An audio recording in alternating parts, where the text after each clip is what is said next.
Lutyens media और गोदी media हाँ, निश्चित रूप से।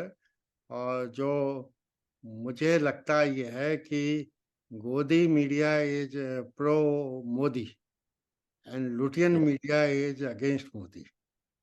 यस, और मुझे ये लगता है कि ये पत्रकारिता जो है, ईमानदारी घटती जा रही है।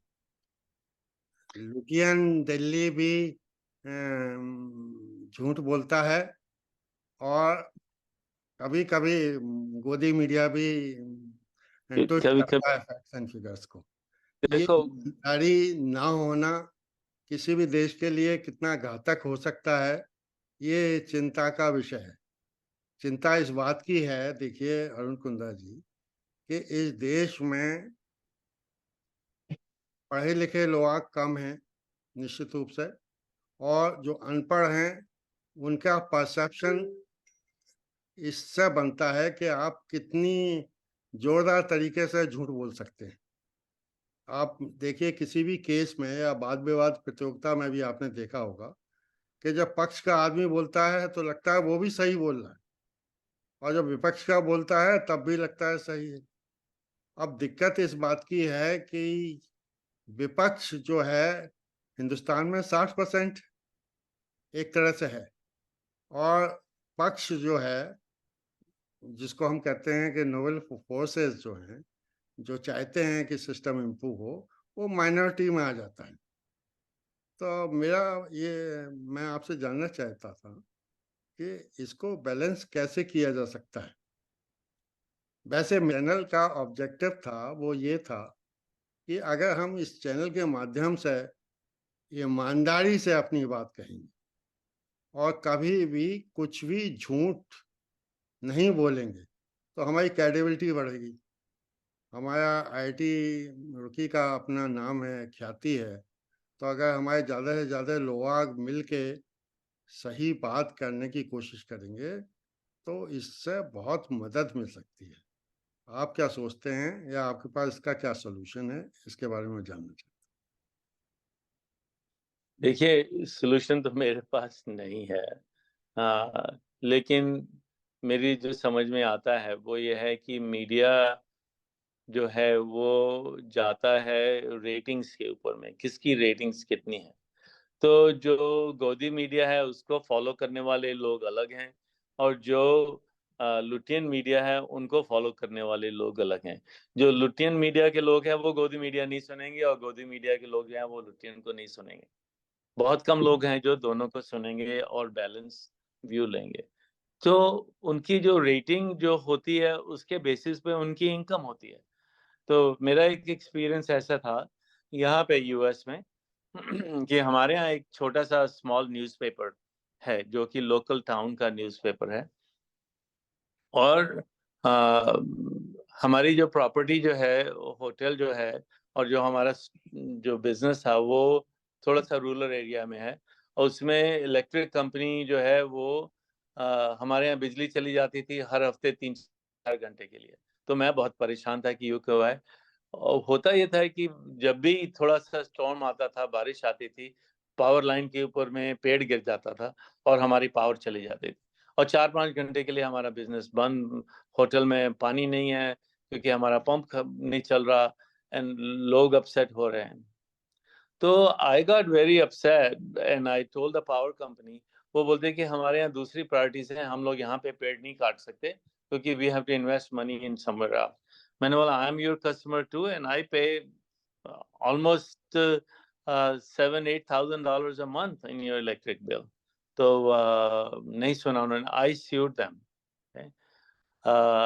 एंड देन और मैंने वो केस जो है वहाँ लोकल न्यूज़पेपर को बोला कि देखो ऐसे-ऐसे हो रहा है, हम बिज़नेस नहीं कर सकते, और आप लोग जो है ये हमारी न्यूज़ छापो उसमें।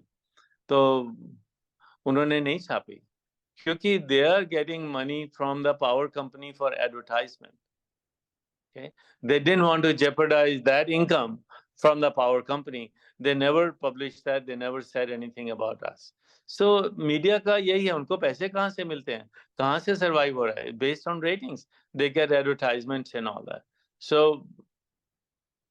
आई थिंक जो हमारे जैसे लोग जो हैं उनको दोनों को सुनना चाहिए and then make up the point where it is right where it is not. खुदा जी, मुझे दूसरा चिंता इस बात की लगती है कि जैसे गूगल गूगल है आपका, हम सोचते हैं कि बड़े बड़े ब्रेन्स इसमें काम कर रहे हैं, मगर हो क्या रहा है कि गूगल में भी डिजिटल मार्केटिंग के थ्रू गधे को घोड़ा बनाने की कोशिश की जाती है। कैसे ओ या कोई भी फेक न्यूज टॉप में वायरल हो जाए, उस पर कोई कंट्रोल नहीं। नहीं, मेरी चिंता ये है कि गूगल जैसी कंपनी को निश्चित रूप से ये चाहिए कि कुछ तो फिल्टर लगाए। अगर या इस तरह के फिल्टर्स नहीं लगाएगी और जनता को इस तरह से ही कंफ्यूज हो करते रहेंगे कि आप हम्म, पैसे के बल पे पैसे के बल पे कोई भी इन्फीरियर प्रोडक्ट को हाई रेटिंग दे देंगे, ज्यादा टीआरपी दे देंगे, तो ये तो उचित नहीं है। इसके बारे में बताइए कुछ, कैसे इसका। देखो ये टाइम जो जैसे हमारा एक्सपीरियंस डिजिटल मीडिया से बढ़ रहा है ऐसे ही रिस्ट्रिक्शंस आएंगी। अभी अभी देखो आप, मैं आज सुन रहा था कि बीबीसी की जो डॉक्यूमेंट्री उन्होंने बनाई थी, मोदी टाइम इंडिया, उसमें कितनी गलत बातें हैं and then I think they are sued in the court. So media has to take responsibility for what they say, and I think it's going to come in both ways. That when they are held responsible for what they say, that things will have to change. It's going to take process. It's going to take time. एक ये एक और प्रश्न है मेरे दिमाग में बार बार आता है कि Yeah, इस दुनिया में प्रॉब्लम इस बात से है कि राइट ऑफ मैरिज की रेस्पेक्ट नहीं हो रही है। एक्चुअली प्रॉब्लम ये है कि एम्पावरमेंट किया जा रहा है।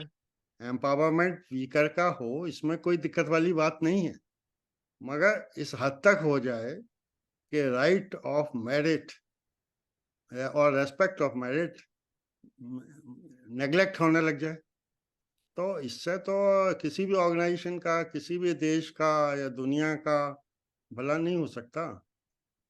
और आपको मैं बताना चाहता हूँ इस बारे में, देखिए अपने हम मित्रों को भी देखते हैं, तमाम मित्र कहते हैं कि साहब ऐसा है कि अब तो हम लोग रिटायर हो गए, हम बराबर हो गए। मेरा मानना है कि आप बराबर नहीं हो सकते। कोई कहे कि एक आदमी मोदी है और एक आदमी हम हैं, हम मोदी के बराबर हो गए, एक महिला लक्ष्मीबाई है और दूसरी महिला साधारण है कि हम लक्ष्मीबाई के बराबर हो गए, ये नहीं होता है, ये नहीं होना चाहिए। मेरा मानना ये है कि आप चाहे जितने बुढ़े हो जाएं, चाहे रिटायर हो जाएं, चाहे अपने प्रोफेशन में रहें, अगर किसी की मेरिट की आप कदर नहीं करेंगे ना, तो वो ऑर्गेनाइजेशन भी बैठेगी, वो देश भी बैठेगा। हम जब तक अच्छे लोगों को देखिए, अच्छे होने का मतलब ये नहीं है कि आपका एकेडमिक करियर ही अच्छा हो। आपका दिल दिमाग से आप कितना अच्छा करना चाहते हैं, इस पर निर्भर करता है। अच्छा वो है, अच्छे के कई पैरामीटर्स। देखिए सुधीर जी, बात ऐसा है कि नॉलेज बहुत लोगों के पास है और वो उस नॉलेज को कितना यूज कर पाते हैं उसके ऊपर डिपेंड करता है। जो हम पढ़ते हैं, जो कॉलेज में सीखते हैं, या जो हम नॉलेज इकट्ठा करते हैं, it's like a tool box we have with us. तो आप कौन सा टूल कहाँ पे यूज करना जानते हो उसके ऊपर डिपेंड करता है। मैंने बहुत लोगों को देखा है, they are so knowledgeable but they can't even talk, they can not even convey what they have in them. So if they can't do that, then that knowledge is useless, right? So it's important that we have both the skill. One is the knowledge, and second, that we have the skill to implement that and then convey that. And दुनिया का नियम ऐसा है, ऐसी बात नहीं है। और वो कहावत है ना अंग्रेजी में कि squeaky wheel always get the oil, get the grease. तो जो लोग ज़्यादा शोर मचाते हैं, ज़्यादा बातें करते हैं, they always get the priority than जो लोग नहीं करते हैं। So with that, I think अपने सवाल जो हैं आपके पास तो बहुत हैं सवाल। I don't think I can नहीं एक मेरे पास सॉल्यूशन देखिए, जहाँ सवाल होते हैं वहाँ सॉल्यूशन भी निकल के आता है। और मेरे मन में हमेशा से ये विचार रहा है कि आर्टिफिशियल इंटेलिजेंस का ज़माना है, डाटाबेस सिस्टम का ज़माना है। हमारे मोदी जी चाहे भले ही ना पढ़े हों ज़्यादा, मगर हम सबसे ज़्यादा विद्वान हैं कि उन्होंने डिजिटाइजेशन पे इतना काम किया है, कंप्यूटराइजेशन पे उनका इतना बिलीफ है। मेरी सोच हमेशा से ये रही है कि there should be a system जिससे कि हम और आप अगर बैठे हुए हैं, अपनी शक्ल देख के जान सकें कि हम कितने रेटिंग वाले से बात कर रहे हैं। और ये सब पॉसिबल है, इसीलिए मैंने एक ई लोकपाल नाम का एक ऐप सोचा था। और मैंने सोचा था कि आदमी के सभी अचीवमेंट्स और सभी नेगेटिव पॉइंट्स उसमें होनी चाहिए, फाइनेंशियल हेल्थ भी होनी चाहिए, सभी पैरामीटर्स के बारे में सोचा गया था। मेरा That is really ये lot आपको of हाइपोथेटिकल ज़रूर लगता होगा, मगर मुझे लगता है कि ये संभव है। जब तक ये समय नहीं आएगा, हर आदमी तो विद्वान अपने को समझता है। तो देखिए, घर में हो, आप ऑफ़िस में हो, कोई तो सिस्टम आपको बनाना पड़ेगा कि कौन सच में नहीं, विद्वान है और किसकी सुननी चाहिए, नहीं सुननी चाहिए। नहीं तो बात ऐसी है, अगर आपके पास में नॉलेज है, आप विद्वान हैं, तो अगर आप उसको कन्वे नहीं कर सकते, अगर आप अपनी बात दूसरों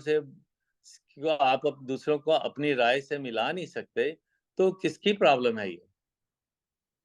आपकी प्रॉब्लम है ये। ओके? ये इट्स नॉट कि आप दूसरों को, अगर मोदी जी जो हैं, वो लोगों को कन्विंस नहीं कर सकते कि आप हमें कर्नाटका में वोट दीजिए, लोगों ने वोट नहीं दी, तो ये किसकी प्रॉब्लम है? मोदी जी की प्रॉब्लम है ये। ये लोगों की प्रॉब्लम नहीं है। देखिए देखिए इससे इत्तेफ़ाक नहीं रखता हूँ। मेरा मेरी सोच यही है कि अगर कर्नाटका में ऐसा हुआ है तो गलत हुआ है और ऐसा नहीं होना चाहिए था। और ऐसा नहीं, इसलिए हुआ है कि नेगेटिव फोर्सेस में किसी जॉइनिंग पावर्स नेगेटिव लोगों के साथ संख्या बल ज़्यादा होता है जनरली। और आज की तारीख में हिंदुस्तान में आप देख भी रहे हैं कि जो लोग बड़े-बड़े स्कैम किए हुए हैं, कौन-सी पार्टी ऐसी है जो स्वच्छ है और सब मिलके एक सिस्टम को डिस्टेबलाइज़ करना चाहते हैं ताकि वो मनमानी कर सकें। एक्चुअली ये धंधा पॉलिटिक्स जो है, सुधीर, धंधा अगर मनी मिंटिंग का है। और ये लोग सब चाहते हैं कि हमें मनी मिंट करने का मौका मिले। ईमानदारी ना किसी में नहीं दिखाई देती। ईमानदारी हो सकता है कि बीजेपी में भी जितनी होनी चाहिए लैग कर रही हो, मगर सोच तो ये है कि आप ये देखिए कि किसी की एक बुराई देख के आप पूरे सिस्टम को गलत कहने लग जाएँ। भई देख, हर हर आदमी में कुछ ना कुछ कमियाँ होती हैं, कुछ प्रॉब्लम्स होती हैं जिसकी वजह से मेकअप नहीं हो सकती। तो आपने अगर एक चीज़ देख ली किसी में और कहा कि आप बुरे हैं, तो इस तरह से नहीं होता। चीज़ें रिलेटिवली स्टडी की जानी चाहिए। आप थोड़ा-सा बताएँ इस बारे में कैसे बैलेंस हो? मैं तो ये कहता हूँ कि पब्लिक इज़ द अल्टीमेट जो डिसाइड करती है। आपको उन्होंने कन्विंस किया, आप जो जानते हो, वही नॉलेज अगर दूसरों को समझ में आ जाए, तो कर्नाटका में जो हुआ है, वो नहीं होता। तो there is a lack, we need to look into that कि why did it happen and how do you resolve that? It's question about solving the problems, it's question about moving forward. So